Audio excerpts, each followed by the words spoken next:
Hi friends, எல்லோரும் எப்படி இருக்கீங்க? இன்றைக்கி நம்ம சிந்து சிங்கிங் கிச்சனில் காபுலி குஸ்கா எப்படி செய்கிறதுன்னு பார்க்கலாம்.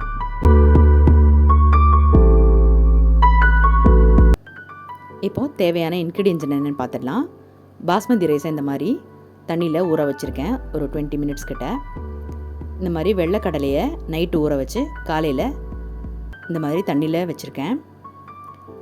இஞ்சி பூண்டு பேஸ்ட்டு, உருளைக்கிழங்கு தோல் சீவினது, ஒரு கேப்சிகம், தயிர், நெய், பட்டை, கிராம்பு, ஏலக்காய், சோம்பு, பிரிஞ்சி இலை, ஜீரகம், காஷ்மீரி சில்லி பவுடர், கரம் மசாலா தூள், மஞ்சத்தூள், சால்ட்டு, தனியா, மிளகாத்தூள், கொத்தமல்லி, புதினா, பச்சை மிளகா, தக்காளி, வெங்காயம்.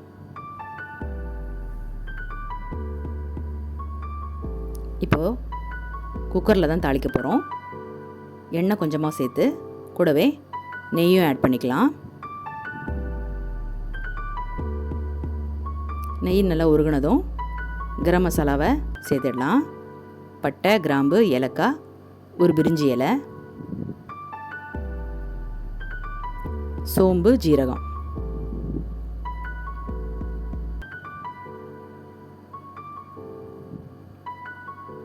இப்போ சோம்பு ஜீரகம் எல்லாம் நல்லா பொரிஞ்சிட்டோம்.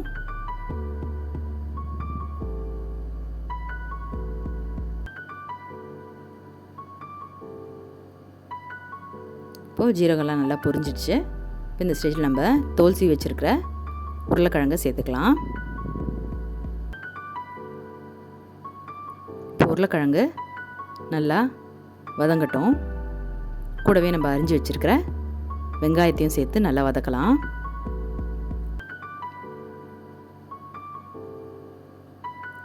இப்போது வெங்காயத்துக்கு ஏற்ற சால்ட்டும் மஞ்சத்தூளும் சேர்த்து நல்லா மிக்ஸ் பண்ணிக்கலாம். இப்போ காரத்துக்கு ஏற்ற மாதிரி பச்சை மிளகாவையும் சேர்த்து நல்லா வதக்கி விடலாம்.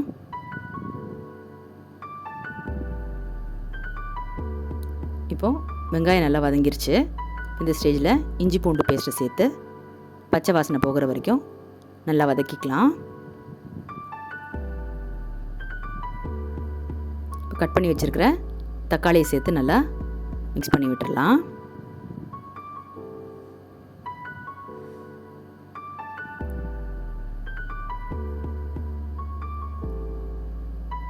இப்போ தக்காளி ஓரளவுக்கு வெந்திருக்கு. கொத்தமல்லி, புதினாவையும் சேர்த்து நல்லா மிக்ஸ் பண்ணிக்கலாம்.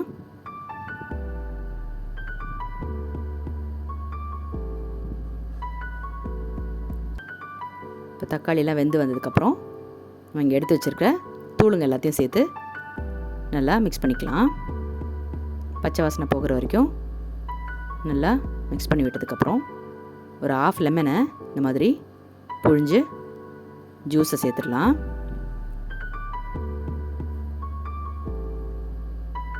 இப்போ நம்ம இங்கே எடுத்து வச்சுருக்கிற தயிரை சேர்த்து மிக்ஸ் பண்ணிக்கலாம். இங்கே தக்காளியும் தயிரும் சேர்க்கும்போது புளிப்பு கொஞ்சம் கம்மியாக இருக்கிற மாதிரியே தயிர் சேர்த்துக்கோங்க. இப்போ நம்ம இங்கே வேக வச்சு எடுத்து வச்சுருக்கிற வெள்ளைக்கடலையும் சேர்த்து நல்லா மிக்ஸ் பண்ணிக்கலாம்.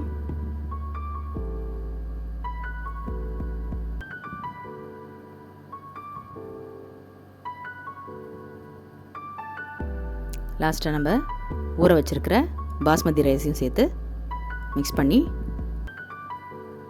தண்ணி அளந்து ஊற்றி குக்கரை லிட்டு போட்டு மூட போகிறோம். இப்போ பாஸ்மதி ரைஸுன்றனால ஒரு 1/2 கப்பு தண்ணியை கம்மி பண்ணி தான் நம்ம ஊற்றணும். இப்போ 1 கிளாஸ் அரிசிக்கு 1.5 கிளாஸ் தண்ணி ஊற்றணும். அந்த மாதிரி நீங்கள் அளந்து ஊற்றிக்கோங்க. அப்போ தான் உங்களுக்கு ரைஸ் நல்லா உதிரியாக வரும். இப்போது நம்ம நல்லா எல்லாத்தையும் மிக்ஸ் பண்ணதுக்கப்புறம் ஒரு கொதி வரட்டும். காதல் என்றால் கவலையா, கண்ணில் நீரின் திவலையா, நோயானேன் உயிரும் நீயானேன், இரவில் காயும் முழுநிலா, எனக்கு மட்டும் சுடும் நிலா, வாராயோ என்னை நீ சேராயோ.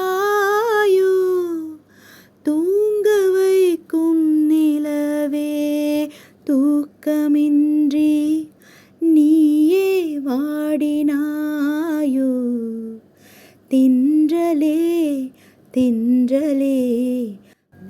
இப்போது ஒரு கொதி வந்ததும் நம்ம லாஸ்ட்டாக இங்கே கட் பண்ணி வச்சுருக்கிற குடமிளகாவை சேர்த்துடலாம். கேப்சிகம் உங்களுக்கு சீக்கிரம் வெந்துருன்றனால தான் நம்ம லாஸ்ட்டாக ஆட் பண்ணுறோம். ஆனால் இது நல்ல ஃப்ளேவர் கொடுக்கும் உங்களுக்கு. இப்போது லிட்டை போட்டு க்ளோஸ் பண்ணி வெயிட் போட்டு ஒரு 3 விசில் விட்டு நம்ம ஸ்டவ் ஆஃப் பண்ணிட வேண்டியது தான்.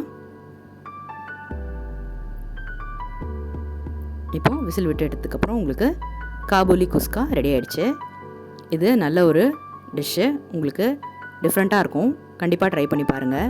சிந்து சிங்கிங் கிச்சனுக்கு மறக்காமல் லைக் பண்ணி ஷேர் பண்ணி சப்ஸ்கிரைப் பண்ணிவிடுங்க. பெல் ஐக்கானையும் ப்ரெஸ் பண்ணிவிடுங்க. Thank you all. பாய்.